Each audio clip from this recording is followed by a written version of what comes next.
मित्रों, आपकी बात आपके साथ राकेश मोहन त्यागी यूट्यूब चैनल के इस 160वें अंक में आज 9 दिसंबर की प्रातः आप सभी का हार्दिक स्वागत और अभिनंदन।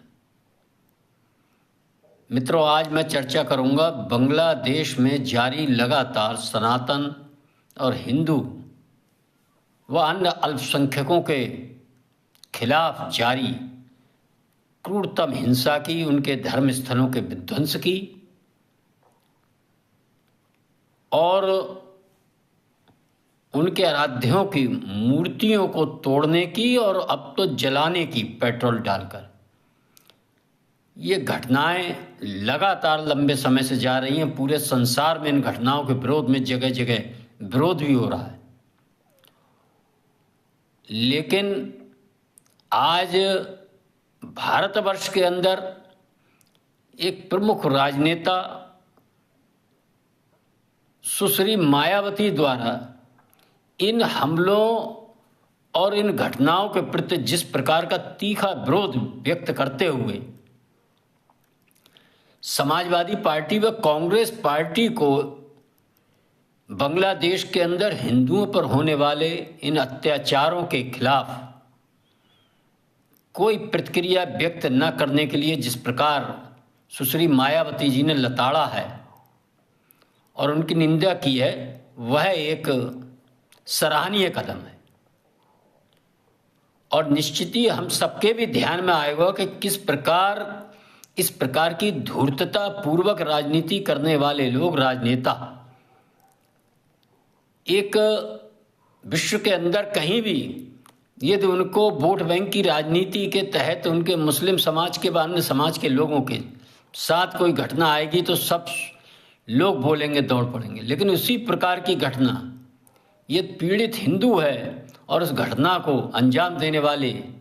उनके वोट बैंक वाले लोग हैं, तो किस प्रकार यह सब खामोशी अख्तियार कर लेते, किस प्रकार धूर्ततापूर्ण ढंग से इनके मुंह में दही जम जाता है। आज इसी इन नेताओं के, इन राजनीतिक दलों के दोहरे चरित्र पर बहुजन समाज पार्टी की नेता मायावती जी ने बहुत तीखा हमला किया है। मित्रों, लेकिन यही मायावती जी जब 2001 में अफगानिस्तान के बामियान में भगवान बुद्ध की संसार में ऊंची मूर्तियों को जब वहाँ के आतंकवादी, मुस्लिम आतंकवादी, तालिबानी तोड़ रहे थे, तो इसी प्रकार उस समय ये लोग भी मुस्लिम तुष्टीकरण के कारण कहीं हमारा वोट बैंक मुस्लिम नाराज न हो जाए, कोई विरोध नहीं किया था। विश्व के विभिन्न राष्ट्रों ने, विभिन्न संगठनों ने, संयुक्त राष्ट्र संघ ने भी तालिबानियों से अपील की थी और उनके इस कृत्य का विरोध किया था। भारत की तत्कालीन अटल बिहारी वाजपेयी की सरकार ने भी इन मूर्तियों को न तोड़ने के बदले धन का प्रस्ताव व सब कुछ प्रस्ताव संसार से और जगह से आए थे, लेकिन उन तालिबानियों ने कोई प्रस्ताव नहीं माना था। और मित्रों, जो 1000 वर्ष पूर्व सोमनाथ के अंदर महमूद गजनवी ने जो उत्तर दिया था, वही उत्तर 2001 में तालिबानियों ने दिया था। और वह उत्तर हम सब जानते हैं। उन्होंने कहा था कि हम मूर्ति भंजक हैं। हमारे धर्म में, हमारी किताब में, हमारे संस्कारों में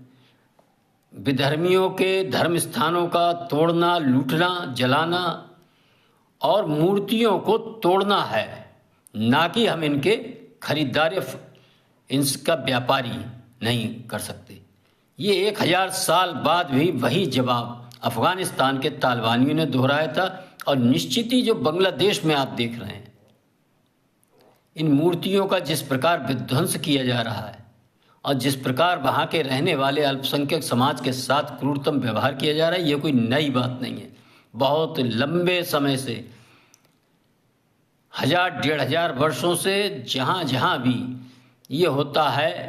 हम सब ने देखा है किस प्रकार क्रूरतम अत्याचार वहाँ के अल्पसंख्यक समाज हो, बहुसंख्यक समाज हो, उन पर किए जाते हैं एक धर्म, एक पुस्तक के नाम पर। मित्रों, ये बांग्लादेश के किसी भी व्यक्ति से आप पूछेंगे तो उसका भी वही जवाब होगा। लेकिन कहीं न कहीं निश्चित ही हम सबको समझ में आना चाहिए कि ये राजनीति किस प्रकार अपने निजी स्वार्थ के आगे, अपने निजी हितों के आगे, अपने वोट बैंक के आगे, इनके लिए कोई चीज मायने नहीं रखती है। आप सब भी देख रहे होंगे कि अभी पिछले चुनाव में लोकसभा के अंदर हमारे ही वोटों से जीते हुए लोग, वह भले ही चाहे जाति के आधार पर ले गए या हमको धूर्ततापूर्व अपने जो प्रचार उन्होंने झूठा छल प्रपंच वाला किया था उसमें बहकाकर हमारा मत ले गए थे, और आज वह लोग भी हिंदू समाज पर होने वाले अत्याचारों के खिलाफ किस प्रकार मौन साधे बैठे ये हम सब देख रहे हैं। और यही लोग किस धूर्ततापूर्ण ढंग के साथ वक्फ बोर्ड संशोधन विधेयक बिल के विरोध में संसद से लेकर सड़कों तक चीखने चिल्लाने का आंदोलन करने का काम कर रहे हैं, ये हम सबको समझ में आना चाहिए। मित्रों, मैं लगातार अपने इन अंकों के माध्यम से आप सबके समक्ष आपके ध्यान में ये बात लाता हूं कि हम सबको भी निश्चित ऐसे राजनीतिक दलों के जो कार्यकर्ता हमें मिले, वह नेताजी हमें मिले जो हमारे समाज का वोट, हम लोगों का सनातन समाज का वोट ले गए, जाति के नाम पर व अन्य तरह से बहका कर किसी भी प्रकार से ऐसे लोगों से, उनके कार्यकर्ताओं से हमको जरूर पूछना चाहिए कि आप वोट ले गए थे तो किन प्रश्नों पर ले गए थे। आप हमारे प्रश्न कहीं नहीं उठा रहे हैं और आप केवल और केवल मुस्लिम तुष्टीकरण से अपने मुस्लिम वोट बैंक को संतुष्ट करने वाले प्रश्नों पर आप जिस प्रकार का हल्ला हंगामा करके संसद से और संसद के बाहर कर रहे हैं, ये कतई ठीक नहीं है। आखिर कैसे इतने धूर्ततापूर्ण विचार आप ला सकते हैं कि आपको देश के अंदर हो चाहे देश के बाहर हो, हिंदू समाज पर होने वाले अत्याचारों पर बोलने में, उनकी निंदा करने में, उनके खिलाफ खड़े होने में भी परेशानी अनुभव होती है। मित्रों, मेरा आप सभी से अनुरोध है, हम भारत सरकार से, मोदी सरकार से मांग करें कि अब समय आ गया है बांग्लादेश के अंदर एक अल्पसंख्यकों के लिए, हिंदुओं के लिए एक अलग राष्ट्र का निर्माण होना ही चाहिए। पानी अब सिर से ऊपर गुजर चुका है और मित्रों, ये लोकतंत्र है। हम अपनी आवाज़ सोशल मीडिया के माध्यम से व अन्य माध्यमों से पत्र लिखकर महामहिम राष्ट्रपति महोदया को और आदरणीय प्रधानमंत्री जी को भेजकर अपनी भावनाओं से अवगत करा सकते हैं कि हमने ये किया है। सन 71 में 16 दिसंबर सन 1971 को पाकिस्तान के, पश्चिमी पाकिस्तान के अत्याचारों से इन्हीं बांग्लादेशियों को,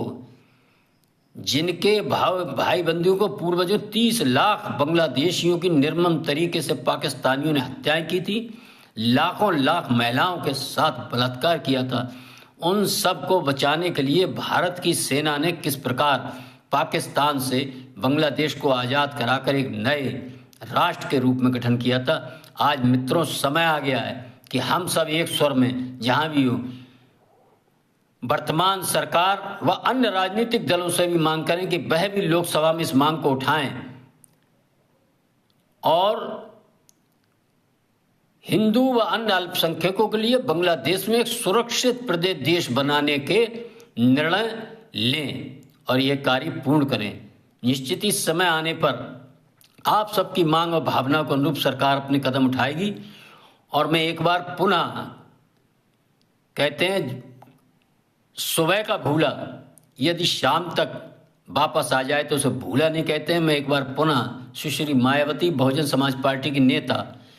जब से उनकी जन समर्थन वोट का प्रतिशत 2.5 से डबल डिजिट से घटकर 1 डिजिट में आ गया है, वह खरी खरी बातें कहने लगी हैं जो उन्होंने समय रहते कहती तो संभवतः उनका मत प्रतिशत इतना कम नहीं हुआ होता यदि उन्होंने ये बातें पहले की होती। आज राजनीति का जो रंग है ये सबकी समझ में आ गया। आने वाली राजनीति देश हित, राष्ट्र हित, सनातन हित,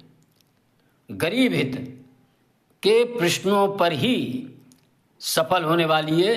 और दूसरा छोर जो है राष्ट्र विरोध, सनातन विरोध और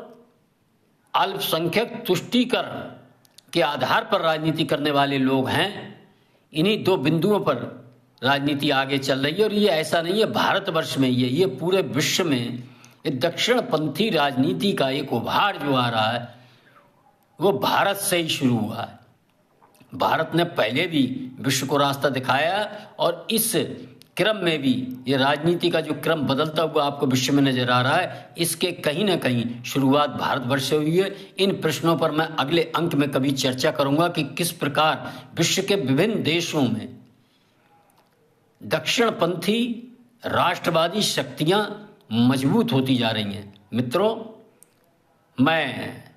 एक बार पुनः आप सभी से निवेदन करूंगा कि हम बांग्लादेश के अपने भाई बंधुओं, अपनी माताओं बहनों के साथ होने वाले अत्याचारों के खिलाफ जिस प्रकार भी हो अपनी आवाज़ उठाएं और जो लोग आवाज़ उठा रहे हैं उनकी आवाज़ को मजबूती प्रदान करें। मैं अपनी वाणी को विराम देता हूं तथा सदा की भांति मेरा आपसे निवेदन है कि इस पर इन प्रसारित अंकों को पूरा सुनकर लाइक करें, शेयर करें और अपनी कीमती राय कमेंट्स के माध्यम से जरूर दिया करते थे। जिन मित्रों ने चैनल सब्सक्राइब नहीं किया, मेरा अनुरोध है वह चैनल को सब्सक्राइब करें। धन्यवाद। जय श्री राम, जय श्री वाल्मीकि भगवान। भारत माता की जय।